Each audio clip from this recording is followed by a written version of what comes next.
Mga kapatid, we have two very, very powerful readings today. First, in our first reading, St. Paul was very firm on his admonition to Timothy. Nung sinabi niya, be persistent whether it is inconvenient or if it is convenient. Do your ministry. Gawin mo kung ano ang inatas sa iyo, whether it is convenient or inconvenient, and if I may add, whether it is practical or impractical. The world, as I would like to reiterate it time and again, would always tell us to be practical. Wala pong masama doon.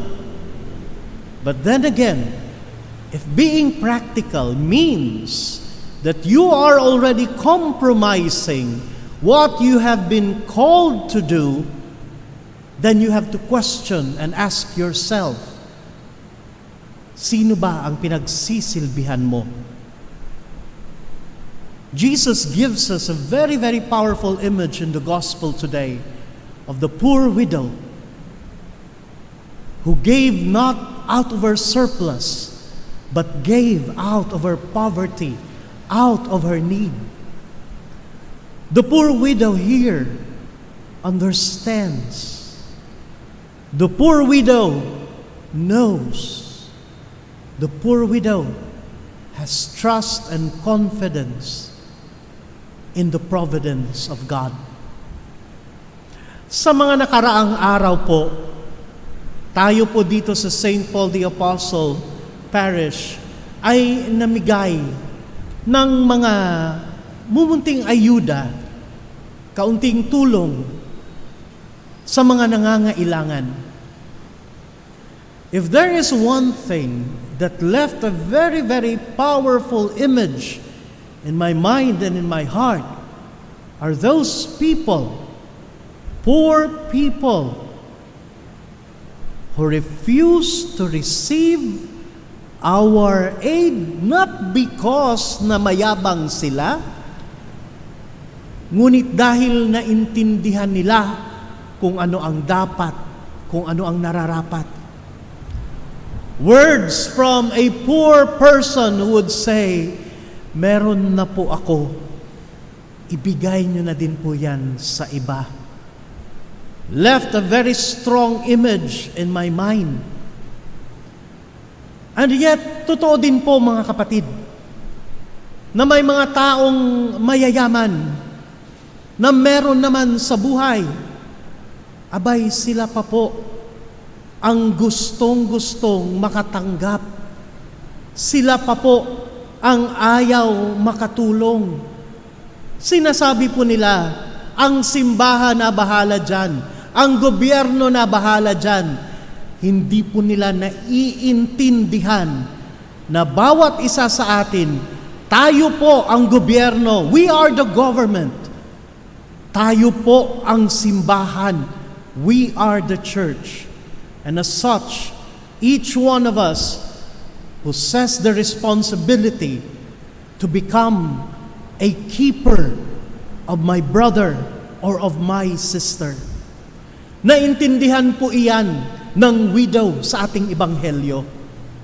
Naintindihan po iyan ni San Pablo nung sinabi niya kay Timoteo, gawin mo kung ano ang dapat, gawin mo kung ano ang responsibilidad mo, whether madali lang para sa iyo o mahirap para sa iyo, sapagkat ang ginagawa mo ay hindi mo sariling gawain, kung hindi gawain ng Diyos.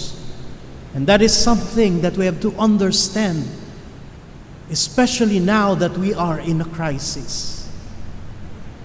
Gawin natin kung ano ang pinapagawa sa atin ng Diyos.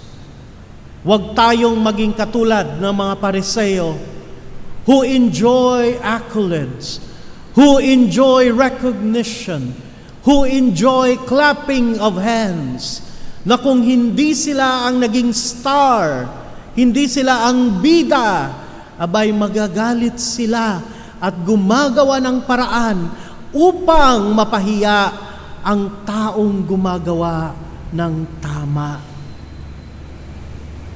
Let us become like the widow who understands, who knows, but most of all, who loves.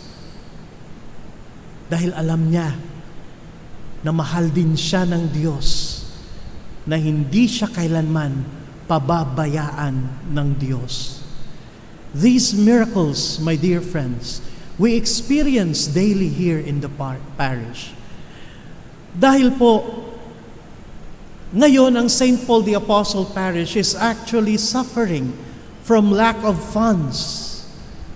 Ngunit kahit may kakulangan, ginagawa namin kung ano ang dapat gawin, ang gawain ng Diyos.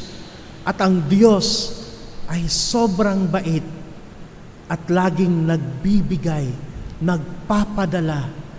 Little miracles that we experience each day. Little miracles that will happen to you as well. If you understand, if you know, if you love. Trust in God. Kahit na walang-wala na tayo, tumulong pa rin.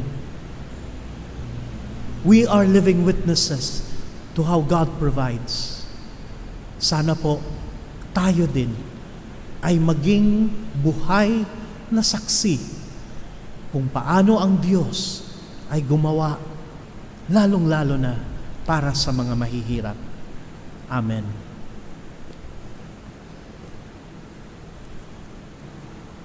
Let us now